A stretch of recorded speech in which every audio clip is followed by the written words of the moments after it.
In this video, we will talk about only using one lens for an extended amount of time to help you get better at videography, cinematography, photography, all these things.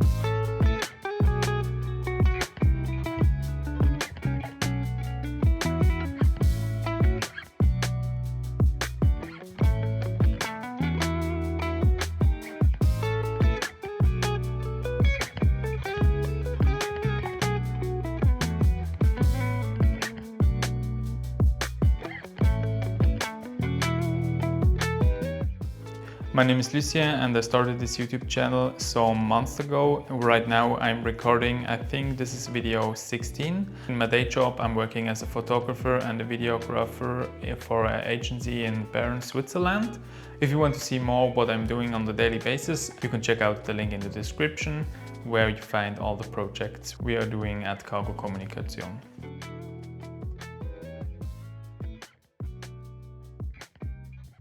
I think for most of the time you only should use one lens at a time, and let me explain you why this is.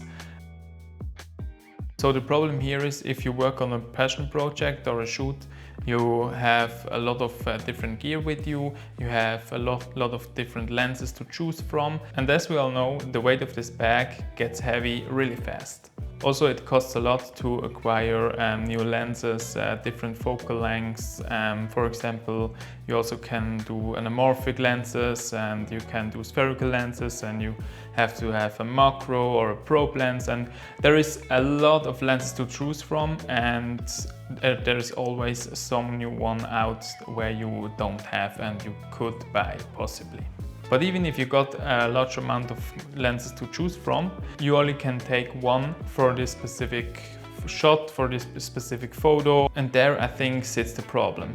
Because when you are taking longer to choose your lens or your focal length to do this shot, maybe the shot is already gone, or you end up spending more time deciding your gear than you actually spend behind the camera, composing the shot, lighting the shot, experiments with different type of lighting situations with what you have to work with.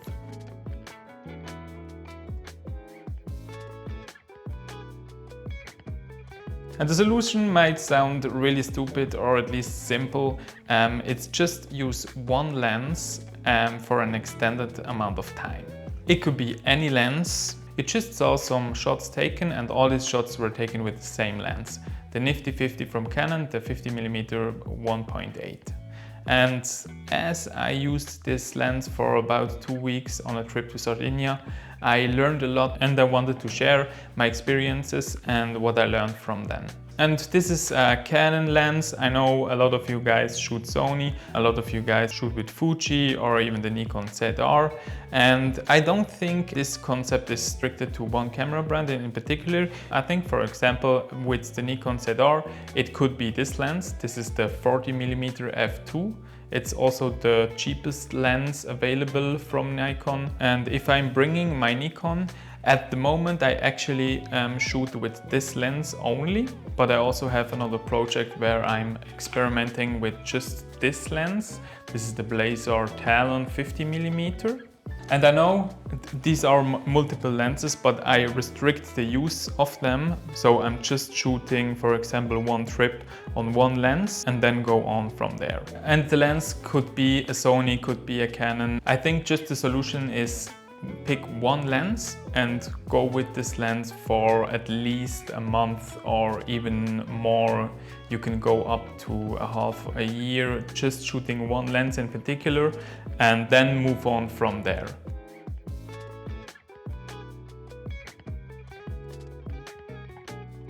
There are even some cameras where the whole point of the camera is that you only shoot with one lens. The most famous example of this one lens rule would be the Fuji X105, the Fuji X106, because with these cameras the lens is fixed to the body, and you also got the Leica Q3 for example. You got the GFX 100 RF, which is also a fixed lens. We have the Sony RX1, and all these cameras restrict you to only use one lens, and this is for a reason.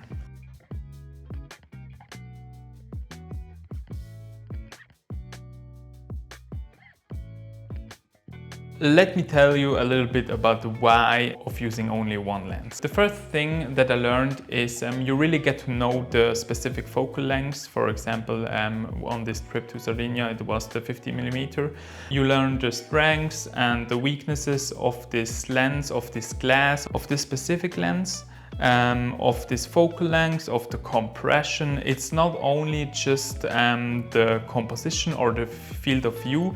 You get to know this lens a lot deeper than you would if you just slap it on for 1 of 10 shots.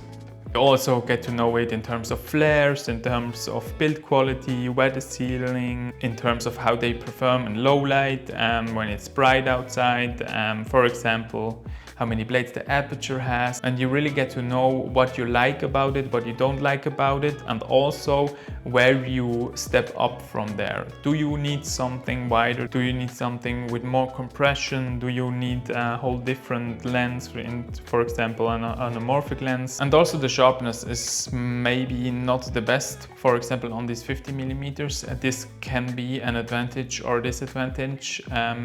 It's probably up to you how you use it and how you can make a lens shine or not. And also a really big point is if you just have one lens, and if you, for example, get this Nikon 40mm or the Canon 50mm, it's pretty cheap. So it's about less than $200 to get this lens, and this lens will enable you to do pretty much anything you want. You can film, you can shoot photos, wide shots you just have to back up further, you can shoot close-ups. This is something I think we forget quite fast when we have a lot of gear with us, that when it comes to the car, you can do anything with just one lens if you need to.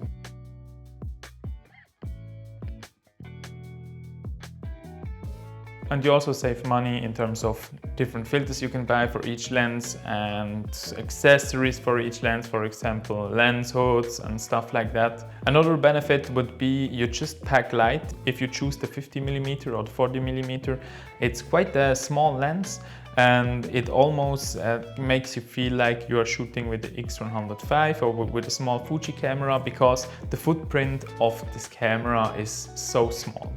And this, I think, results in taking more shots, taking the camera more often with you, makes you take your camera with you in situations where you otherwise wouldn't throw your camera in the bag and just take it with you. And therefore you get more shots, you get shots of situations where you wouldn't be able with, for example, a big tele lens or something. And it also gets you focused on the important things in photography and cinematography, or let's say videography.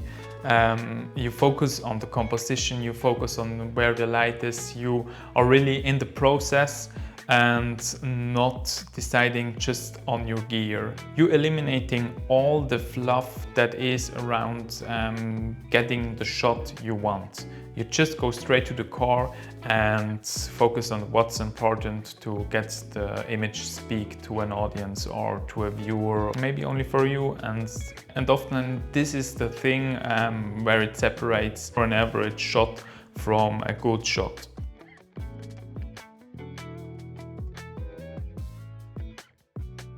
Also, what you get as a kind of side effect is you get a consistent look throughout your work, because you're only shooting one lens and it feels much more put together as if you would one shot take on a 200mm and one on a 60mm, and maybe also different manufacturers. All your photos you will take with this lens look so good put together. This was kind of a short one, and right now I'm really wondering what kind of lenses would you guys use if you choose to stick with one focal length. For example, the Fuji X100 is, I think the equivalent is 35mm.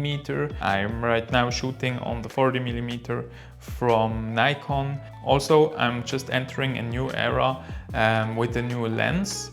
And I think this is probably my absolute dream setup. I bought the Blazer Talon anamorphic autofocus lens. and I'm just really hyped up to only use this lens for the next, I think, maybe for the whole summer. So stay tuned for some more videos about the Nikon ZR and especially the Blazar Talon. And let me know in the comments what lens you would use if you only could use one lens for the rest of your summer.